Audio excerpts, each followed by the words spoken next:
So what we do is we have a process which is called as a buddy process, and where the last 3-4 years pass outs guide the student throughout the 2 years, right? And that buddy process is there. Then we have something called as a mentoring process. Some mid-level people in corporate, they mentor them for specific functional skills, and we have identified 500 plus mentors, and they mentor the student, and we attach them for 2 years with them. Number three, we also bring a lot of senior leadership, and many of you, we potential leaders, to come and address the student, and they also come and address the student. And I think our campus attracts more than 500 guests a year, right? And they come and interact with the student on various platforms and so on. And most of it is managed by the corporate relations office, and we take care of that. And we know like whom to bring, and from chairman to maybe what you called as a new manager who joined a firm. That we invite all the guests and to it. So that level of interaction is always there. It is not that they have a lack of information. They given the world, they know everything, right? And there are a lot of platforms, right? They go and check for the employee score, and there is something called as various platforms. Yeah. They do all that. And they are better informed than what am I, right? They know the score, they know the feedback, they know everything. They come and share instances, they share news items about the firm. They are well informed that way. It's not that they are not informed. They go for the only high salary, nothing else. Yes, I'll come back to that. That might be due to again that pressure. Reason for some of these firms which attract, it is not just because of compensation. They also practice some of the latest technology, right, which attracts them, because they think that these are the firms which have the latest technology and practices, and if I am into it, I will be able to learn that, right? There is a learning value attached to that. Number two, these are the firms which enjoy a high reputation to gain their next job, right? If I work in this firm even for a year or 6 months, my next job is going to be a better job. Number three, they always think like the compensation what I stamp on my first pay slip acts as an lever to the next pay slip. And therefore he thinks that if I start low, I'll end up growing slow. If I start high, then I'll end up growing faster. Just 1 minute. So some of them, they say, in this firm, some of these firms, though there is a vulnerability of getting laid off, my learning value is 3x. My learning value is 4x. What is required at an initial stage of my joining? This is the feedback we generally get. For example, consulting. We ask them, why do you go for consulting? Right? And what drives you? Because most of them wanted to drive into that. They say that the learning value is extremely high. And they say that 3x learning, 4x learning, I could land up in a very, very senior role as quickly as possible that I could achieve in a typical traditional firm, right? So this might be the reason what they quote as a justification for their behavior and so on. And we might have a different view of it. Even I have a different view, and I keep explaining them, but they have their own views. That's the track record. Yes. It backs. It backs. I don't think so. How many CEOs do you know who came in from 8 years of consulting? They have a lot of alums. They show a list. 8 years of consulting? No. Just 1 minute. I'm just sorry, Prof. I'm just saying. No. When they come for hiring, some of these firms, they show a list. These are our alums, and this is the place where they are. That consulting firm alums. Yes, sir. Do we really think that if you start slow or at a low package, that becomes the base of your life? The point what I'm trying to bring on table is that if a boy or a girl starts low in a good company, do you think it will impact their long-term career? I can tell you that a person who has been in a consulting firm from campus for 3 to 4 years gets a lot of leverage in the market, right? I think it happens mainly because of the breadth of opportunities. Correct, yeah. Learning. The way of thinking. Correct. It's not like, but it's not that person is perfect either, right? Someone who's done sales and marketing brings in far different sets of skills. I started my career in sales. And then I moved to consulting. So I still recall those 2 years that I spent in sales as equipping me with a lot of skills, which are now helping me because in advanced stage, consulting is sales, right? So in many ways, right, I think consulting is sought after because after 3-4 years, your skill package is well defined after that, right?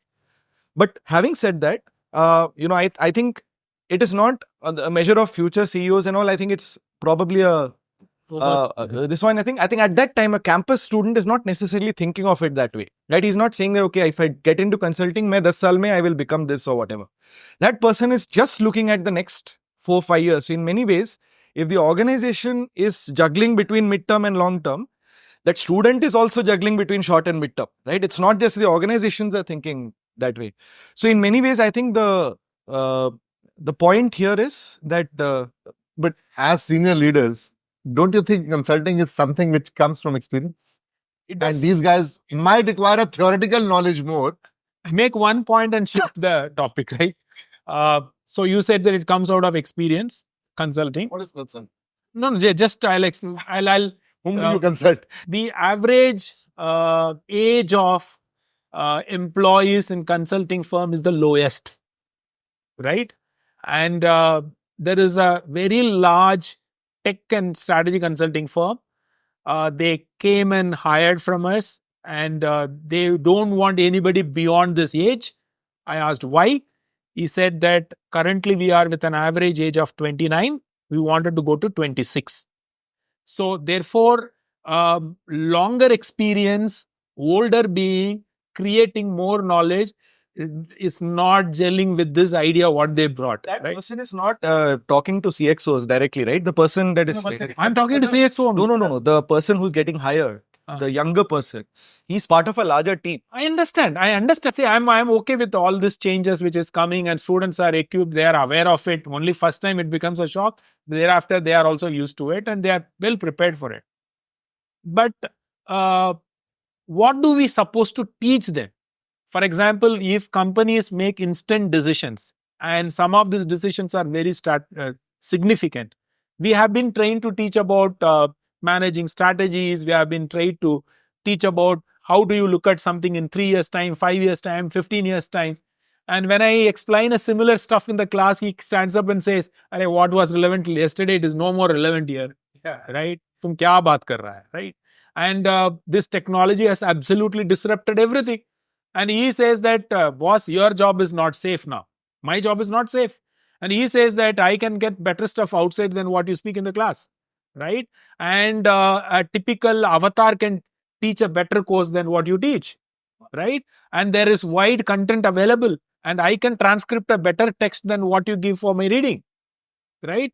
I can instantly refer to multiple examples than what you teach. And therefore, he challenges me that your job is at stake. Please better mind your job, right? So, how do we prepare them? How do we really train them for a world like this where decisions are absolutely instant? Yes, sir. Doesn't look like they need to be trained. Looks like they're already ready for it. Correct. based on what you're saying, they're mentally ready.